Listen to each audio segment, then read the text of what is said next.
Son dönemlerde Antalya Büyükşehir Belediyesi'ne ait halk otobüslerinin son haftalarda sıklıkla arıza yapıp yolda kalmaları ile ilgili şikayetler almaktayız. Vatandaşlarımız bu manzaralarla karşılaşmaktan bıktıklarını dile getiriyorlar.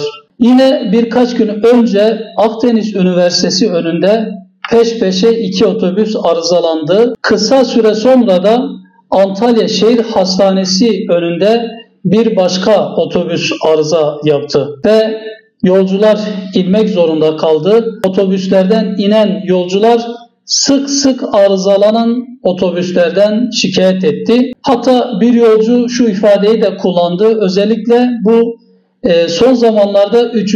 defadır kendi başına geldiğini ve otobüslerin arıza yaptığını ifade etti. Dolayısıyla bu konuda atılması gereken adımlar var.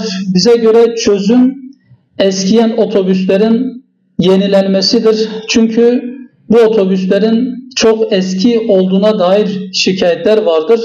Dolayısıyla halk otobüsü filosunun derhal yenilenmesi, bakım onarımlarının sıklaştırılması ve arıza oranlarının ayrı bir rapor halinde kamuoyuna açıklanmasını talep ediyoruz. Diğer bir sorun ASAD kazıları sonrası onarılmayan yollar. Malum Antalya gelişen bir il.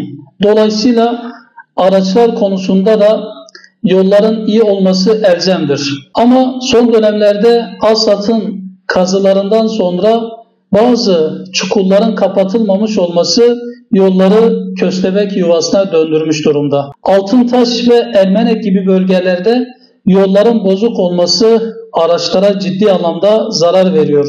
Aynı zamanda Varsak bölgesi, Şelale tarafı, siteler, Ayanoğlu, altı ayaktaki yollar da çok sıkıntılar var. Bu yolların onarılması ile ilgili o çevredeki vatandaşlar ve kimi otobüs şoförleri bunu bildirmelerine rağmen, vatandaşların talepleri yetkililere gitmesine rağmen maalesef bu konuda bir adım atılmış değil. Şikayetlere rağmen aylardır bu yollar için çözüm bulunamamış. Bize göre çözüm ne? Bunu da sizler aracılığıyla paylaşmak istiyoruz. Özellikle ASAD ve Büyükşehir Belediyesi işbirliğiyle yol acil onarım eylem planı hazırlanması lazım. Kazılan yerler mağduriyetlere sebebiyet vermeden derhal kapanmalıdır. Değerli basın mensupları, diğer bir sorun Antalya'daki çiftçilerimizin zor günler geçirdiği ile ilgilidir. Geçen sene göre fide, ilaç, mazot ve sulama maliyetleri %40 artmış durumdadır. Gübre %30 ile 80 arasında artmış. İçerikler ise %50 oranında artmış. Fiyatlar ise tam tersine yarı yarıya düşmüş durumdadır. Kimi pazarcılık yapan, çiftçilik yapan vatandaşlarımızla da görüştüğümüzde bunun bu anlamda bu şekil olduğunu ifade etmektedirler. Geçen sene domates fiyatları mesela 35-40 lira iken bu sene 15-20 liraya gerilemiş. Biberlerin fiyatı da hakeza öyle.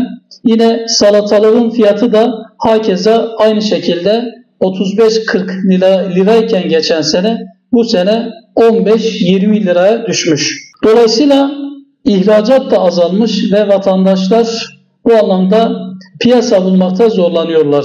Bize göre çözüm ürün fiyatlarını garanti eden alım mekanizmalarının hayata geçirilmesidir. Yüksek girdi maliyetleri için acil finansal desteklerin sağlanmasıdır ve mutlaka üreticilerimiz için pazarların bulunmasıdır. Bizler parti olarak çiftçilerimizin yanında bulunmaya devam edeceğiz ve çiftçilerimizin sesinin duyulması için de üzerimize düşeni yapmaya inşallah devam edeceğiz. Değerli basın mensupları, bugün gündeme getireceğimiz 4. sorun da Antalya'nın ölüm yolu olarak da bilinen Elmalı, Akçay, Gömbe, Kaş yolu sorunudur. Her yıl burada ölümlü kazalar yaşanıyor. Bu yol hem tarım hem de turizm açısından çok stratejik bir öneme sahiptir. Yapılmadığı müddetçe de bölge halkının can güvenliği tehlikededir. Dolayısıyla yolun bir an evvel genişlemesi gerekiyor. Yıllardır gündemde olmasına rağmen bugüne kadar bir adım atılmış değil. Bu yol yapılmadan canlar kaybedilmeye, insanlar hayatını kaybetmeye devam edecektir. Bu yolun acilen yapılması, genişletilmesi gerekmektedir. Bizler parti olarak halkın çıkar ve menfaatini merkeze alan bir siyaset anlayışıyla çalışmalarımızı sürdürmeye devam edeceğiz. Antalya halkı yaşlısıyla, genciyle, çocuğuyla mağdur olmaktan yoruldu. Antalyalı eğlence değil, konser değil, hizmet bekliyor. Yetkililerden hizmet konusunda adımların atılmasını bekliyor. Artık vatandaşlarımız söz değil, görülür adımlar atılmasını bekliyor ve istiyor.